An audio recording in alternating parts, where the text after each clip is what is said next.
বিজ্ঞানীরা হম্পির মাটির নিচে এমন কিছু খুঁজে পেয়েছেন যা আধুনিক ইঞ্জিনিয়ারিংকেও চ্যালেঞ্জ জানাচ্ছে। ৫,০০০ বছর আগে কোনো পাম্প ছাড়াই কিভাবে মাটির তলা দিয়ে জল পৌঁছাতো রাজপ্রাসাদে? এই রহস্য কি কেবল প্রযুক্তির নাকি অন্য কিছুর? মাটির ওপর আমরা হম্পির যা দেখি তা কেবল হিমশৈলের চূড়া মাত্র। আজ থেকে ৫০০ বছর আগে বিজয়নগর সাম্রাজ্যের আসল জাঁকজমক লুকিয়ে আছে আপনার পায়ের ঠিক কয়েক ফুট নিচে।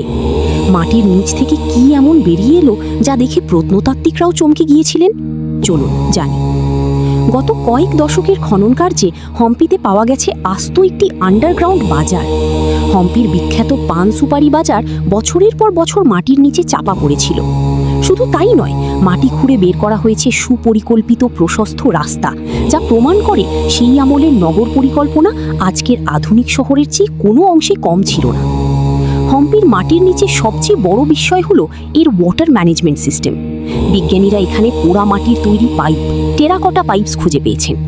আশ্চর্যের বিষয় হলো পাহাড়ের উপর থেকে অভিকর্ষজ বল বা গ্র্যাভিটি ব্যবহার করে মাটির তলা দিয়ে পুরো শহরে জল পৌঁছে দেওয়ার এই প্রযুক্তি আজও বিজ্ঞানীদের ভাবিয়ে তোলে। নোবেলম্যানস কোয়ার্টার খনন করার সময় পাওয়া গেছে বহুমূল্য রত্ন, সোনার মুদ্রা এবং হাতির দাঁতের তৈরি ঘর সাজানোর জিনিস। লোককথা অনুযায়ী ১৫৬৫ সালের তালিকাটার যুদ্ধের সময় লুণ্ঠন থেকে বাঁচাতে সাধারণ মানুষ ও রাজপরিবার তাদের সম্পদ মাটির নিচে পুঁতে রেখেছিল, যার বিশাল একটা অংশ আজও লোকচক্ষুর আড়ালে রয়ে গেছে। হম্পি কোনো মৃত শহর নয়, এটি মাটির স্তরে স্তরে লুকিয়ে থাকা এক জীবন্ত ইতিহাস।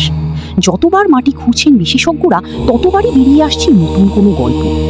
আপনার কি মনে হয়, হম্পির মাটিতে কি আজও কোনো বড় গুপ্তধন লুকিয়ে আছে?